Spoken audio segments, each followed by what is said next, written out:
Muito boa noite. Tendo como base as palestras do orador espírita Haroldo Dutra Dias, continuamos o estudo do Evangelho, hoje com o tema O que Deus quer de nós. Logo no início da sua intervenção, Haroldo transporta-nos no tempo e no espaço para bem longe, lembrando-nos a dedicação, mas também as dificuldades, as lutas e a coragem da grande figura do cristianismo, que foi Paulo de Tarso. E há uma cena bonita quando o barco vai chegando à margem e para. Na época, o mar chegava até Éfeso, hoje já distanciou-se tanto, está 9 quilômetros de distância. Mas eles param e Maria de Nazaré sai da sua casinha, já velhinha, a pé,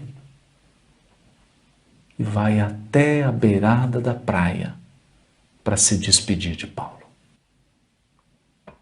Ela estava de braços dados com João Evangelista. E ele diz adeus para Maria e para João. E João fica impressionado e fala, não, Paulo, não diga adeus, você vai voltar. Vai dar tudo certo. Ele fala assim, eu acho que você está enganado, João. Eu nasci para uma luta sem tréguas até o final dos meus dias. Muito cedo eu falhei. E estabeleceu-se um abismo entre mim e o Cristo. Já fui açoitado dezenas de vezes. Já sofri mais de 8 naufrágios.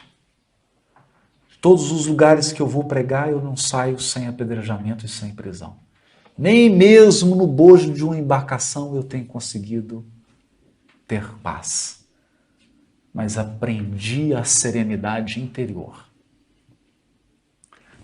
Deixava a lição para João Evangelista do homem gigante que era. E com todas as dificuldades, ele chega em Roma. Faz o trabalho, preso. Vai até Espanha e tem que voltar porque Jerusalém havia sofrido processos complicadíssimos e a Igreja do Caminho foi completamente destruída.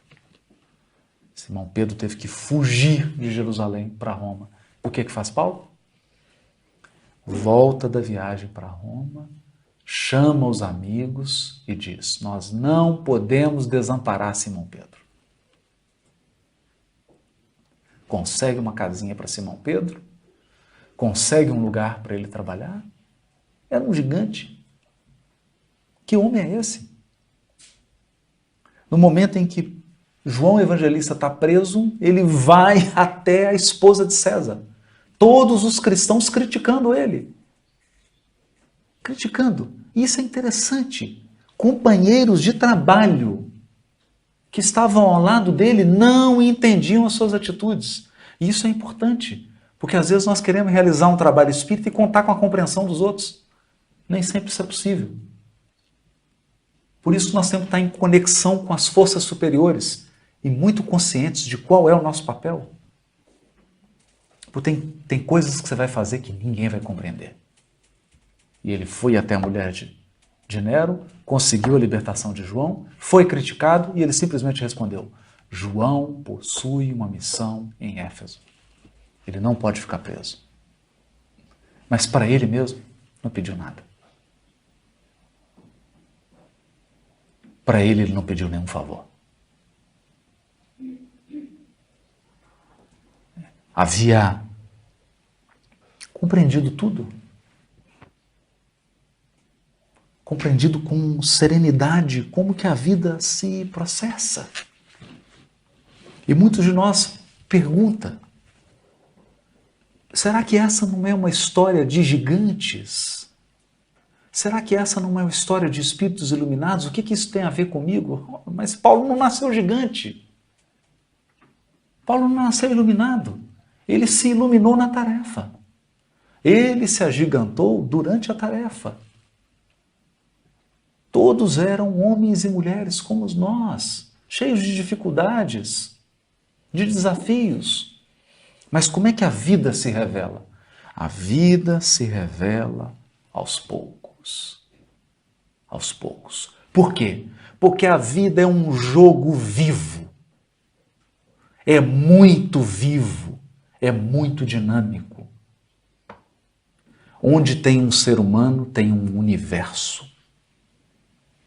Você não é capaz de prever o que vai no coração e na mente de uma criatura. Nenhum de nós. Por isso que não tem garantia. E é por isso que a vida vai se desvelando passo a passo, as coisas vão acontecendo. Não vem um mapa com todos os pontos do caminho. Nós temos que ir desenvolvendo a sensibilidade, a percepção, a conexão, para entender o que Deus quer de nós. E hoje, num mundo onde as pessoas estão todas uniformizadas, onde todo mundo quer fazer a mesma coisa, todo mundo quer ser igual, todo mundo quer imitar, ninguém quer ser um indivíduo, ninguém quer ser ele mesmo. É muito difícil ouvir os apelos do mundo superior a nosso respeito. Porque os espíritos superiores que dirigem o nosso destino espiritual estão nos dizendo: para de se comparar. Para de se comparar. Você é único. Se fulano vai para um caminho, o que você está preocupado com isso? Segue o teu. Para de querer imitar. Seja você. Ouça o seu destino. Ouça os teus orientadores. Entra numa conexão profunda. Assume a sua vida e a sua responsabilidade. Não espere companhia, porque a evolução se faz individualmente. Você pode interceder, você pode ajudar, mas não pode carregar ninguém. É essa a lição do Senhor que queres que eu faça.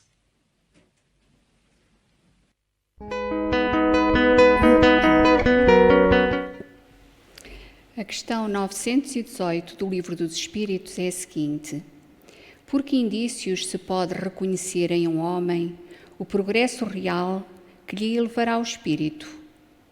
E a espiritualidade esclarece: o espírito prova a sua elevação quando todos os atos da sua vida corporal representam a prática da lei de Deus e quando antecipadamente compreende a vida espiritual.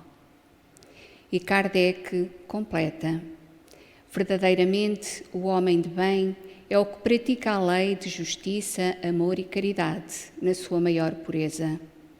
Se interrogar a própria consciência sobre os atos que praticou, perguntará se não transgrediu essa lei, se não fez o mal, se fez todo o bem que podia, se ninguém tem motivos para dele se queixar, enfim, se fez aos outros o que desejaria que lhe fizessem. Possuindo o sentimento da caridade e de amor ao próximo, faz o bem pelo bem, sem contar com qualquer retribuição, e sacrifica os seus interesses à justiça. É bondoso, humanitário, benevolente e por aí adiante, conforme o capítulo 12º deste livro, do Livro dos Espíritos, nos caracteres do homem de bem. Na verdade, um roteiro inspirado nos ensinamentos de Jesus, uma empresa de amor com o objetivo de nos conduzir à perfeição. Em Atos dos Apóstolos, capítulo 9, versículo 6, e ainda referente ao grande exemplo de Paulo de Tarso, encontramos a seguinte passagem. E ele, tremendo e atônito, disse: Senhor, que queres que eu faça? Respondeu-lhe o Senhor: Levanta-te, entra na cidade, e lá te será dito o que te convém fazer. Esta particularidade dos Atos dos Apóstolos, como nos diz Emmanuel, através de Chico, no livro Caminho, Verdade e Vida, reveste-se de grande beleza para os que desejam compreensão do serviço com o Cristo.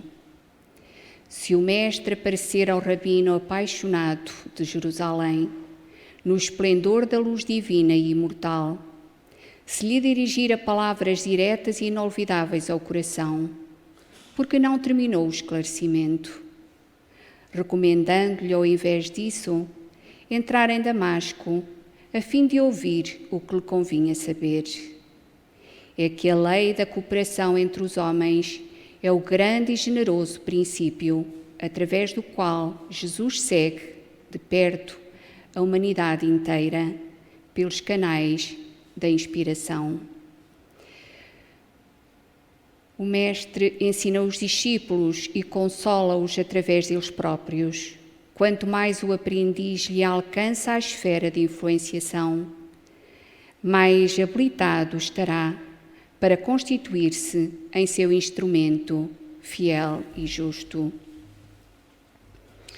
Paulo de Tarso contemplou o Cristo ressuscitado em sua grandeza imperecível, mas foi obrigado a socorrer-se de Ananias para iniciar a tarefa redentora que lhe cabia junto dos homens.